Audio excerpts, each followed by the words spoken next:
Ellis is an extremely pleasant 82-year-old female who currently lives at Covenant Village. Her marital status is she's been married for 60 years, but she is recently widowed. For her family, she has 4 children, 9 grandchildren, and also has 5 great-grandchildren. Alice is an overall healthy individual with no previous medical problems. Recently, she had a fainting spell due to emotional stress from her husband's passing, which resulted in a fall. She has no reported pain. However, she recently went to the doctor due to suspected glaucoma, and it was found that she did not have glaucoma. However, she still visits the doctor every year for a vision check. Regarding occupational engagement over the lifespan, Ellis has always resided in West Michigan. Her roles have included spouse, mother, grandmother, great-grandmother, and friend. She is Christian Reformed, and she engages in morning devotions daily along with prayer to give her strength for the day, and she reported that her joy comes from her relationship with Jesus. For work, she has formerly been an administrator at GVSU University Relations. Some of her leisure activities include quilting, reading, and listening to music. For social participation, she goes on community outings with other Covenant Village members, and she attends church weekly with 18 others from Covenant Village. But I'm a quilter, have been lots of years. It's very hard for me to get into that again because it requires me to use too much of a thought process. And I can't force myself to do a lot of things. If I do 2 or 3 things in a day that requires me to be out and be with people and do something, I'm really tired at the end of the day. And that is not normal for me, but you just can't do it all when you've had such a tremendous shock to your whole life. You know, I mean, Carl and I lived close as 2 peas in a pod for that many years, and you just don't. He's just not here. Years. It's your life. And I took care of him. So it was my job, too. Mm-hmm. And then suddenly I had nothing to do. And so I lost him, the greatest loss, but I also lost my reason for everything I did. I just have to decide what I am going to do with the years that I have left. And certainly it's not going to be sitting in a chair. What my one granddaughter said was, you and Grandpa started this family as a Christian family, and that's why I'm a Christian today. Mm-hmm. And that's why our family is like it is today, because of you and Grandpa. We used the GVSU OT evaluation to gather basic information about Ellis, including her occupational history and profile, her performance in daily tasks, range of motion, manual muscle testing, and her vision. During the occupational profile, Ellis was unable to demonstrate short-term memory recall, such as the title and author of the book she was currently reading. For this reason, we chose to administer the SLUMS to screen for mild cognitive impairments. Also, Ellis reported that she is recently widowed after being married for 60 years and was teary-eyed throughout the session. For this reason, we administered the Geriatric Depression Scale to screen for signs of depression. To the sky, reach it for Jesus. Straight down, and then can you bring your arms back? Good, okay. And think like you're going to scratch the back of your head, and then the back of you're going to tuck your shirt in. Very good, okay. And then arms straight out of the side again. Can you reach out, touch your shoulders? Good. Bring your arms to the side, elbows at your side, and then, yep, can you put your palms down, palms forward, and then bring your wrist up, and your wrist down. Good. So that was just to see how well you were moving, and now I'm going to test the strength of each of those. Is that okay? So yes, and there's not much there. I'm sure you'll be surprised with how much you have. So we'll start off with having your arms straight out in front of you like this. Yep. And don't let me push you down. Good. And then don't let me push you up. Okay, I got it. All right, good. And then act like you're going to backhand me and bring your arm to a T position. And then once again, don't let me push you down. And then just have your arm up to your side like this. And then I'm going to try to pull you towards me, so don't let me move you, okay? Okay, good. And then don't let me push your arm in. Good. And then bring your palm up with this one. And I'm going to try to flip your hand over like this, so don't let me do that, okay? Okay, good. And then flip your hand over. I'm going to try to pull your palm up. Don't let me do that. Okay, good. And then bring your wrist up. I'm going to try to bring it down, so don't let me do that, okay? Okay. Flip it over. Bring your wrist up. Same thing. You're stronger than you think you are, Marie. Good. And then don't let me push you up, okay? So I'm good with it. Good job.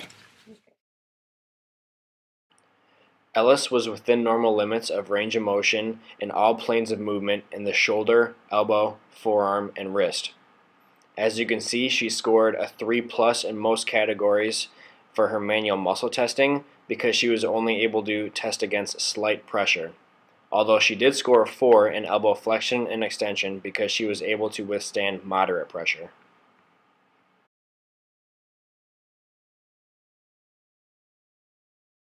Just look at the tip of my finger from out here and then follow where it goes. We assessed Ellis's vision, including her convergence, binocular eye movements, smooth pursuits, and ability to track in all quadrants. She completed all of this and had no vision deficits noted.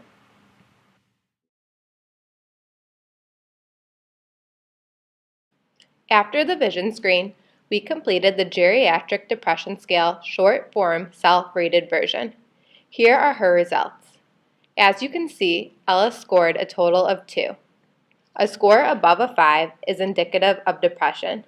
Therefore, Ellis's results did not show that she had signs or symptoms of depression. Here are some of the clips from the screening. Do you think it is wonderful to be alive now? I do. All right. Do you feel worthless the way you are now? No. Do you feel that your situation is hopeless? No. Do you think that most people are better off than you are? No.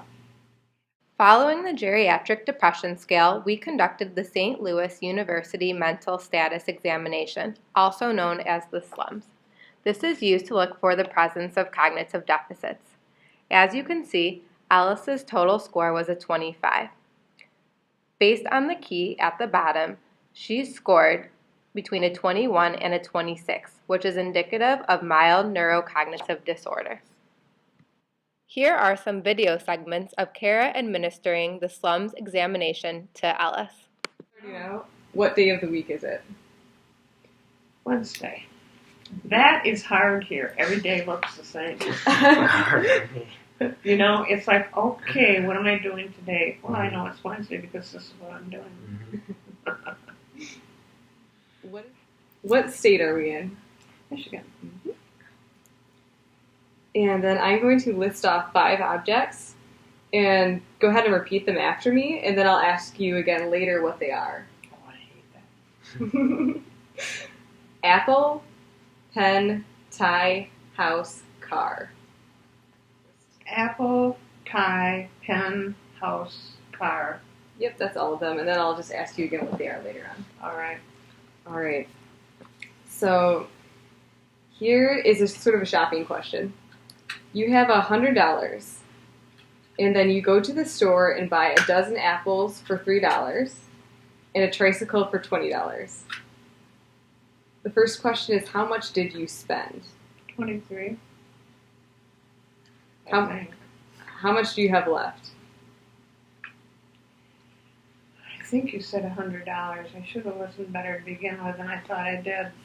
So I would have 23 plus 100, so I would have 76.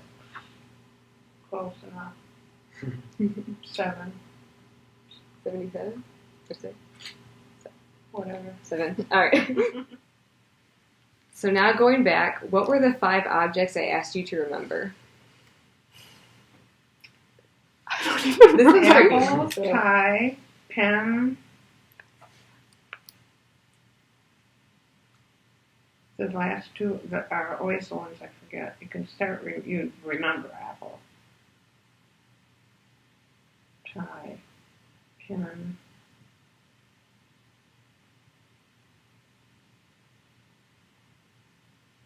They're gone, I think. They're not showing up. The next one is 6, 4, 9.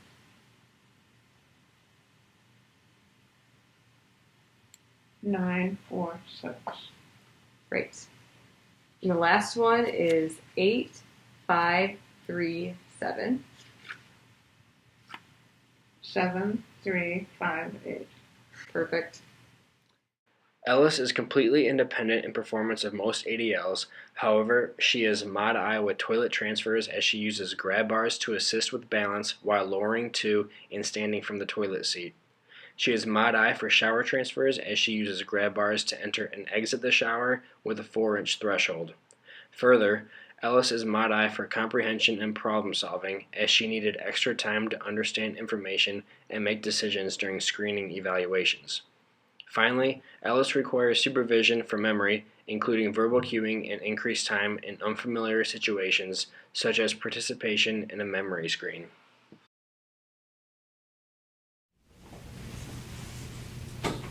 Okay. I use this. Okay. Was that, and that came, This that was was all here? here. Okay. Here. Okay. And under here, I of course have all the things that I use for Okay. cleaning and hair and all that kind of thing. And yeah, I could bend down and do that. Yeah, I know. I used to have them for Carl too. I know what they are. I just haven't really thought that I needed them, but you know, I never Okay. either thought that I would get as weak as I have the last month. So, Okay. but No issues operating No. either of those, reaching down for Perfect. the clothes or the Perfect. nozzles. no, perfect. That's cool. Great. Very good. As supported by the results of the geriatric depression scale, Ellis is recovering from the loss of her spouse. Ellis has many strengths, including engagement and social participation, spirituality, and leisure. These occupations will help her develop and maintain purpose in her life and discover new roles. Weaknesses, however, include a loss of the roles of caretaking for her husband and being a wife, which may negatively affect her volition. Additionally, she experienced physical decline due to the stress of losing her husband, resulting in a fall. This is reflected in the manual muscle testing scores, which indicated limitations in functional strength. Further, as supported by the results of the slums, Ellis demonstrated mild cognitive deficits, which may also be secondary to emotional stress.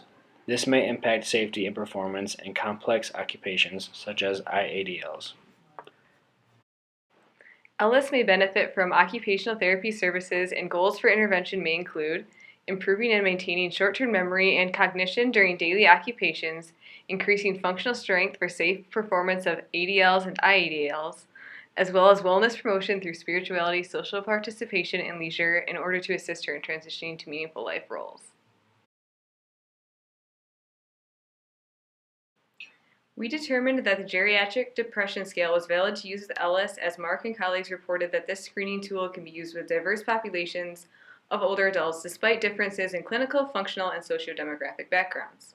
Also, justifying our use of the slums, Tarek and colleagues reported that the slums may be more effective in detecting mild cognitive impairment than the mini mental state examination. Further, qualitative research has suggested that spirituality may assist in helping older adults mourn the loss of a spouse and re-engage socially. Similarly, Ellis reported the importance of engagement in her spiritual occupations like devotions in her grieving process.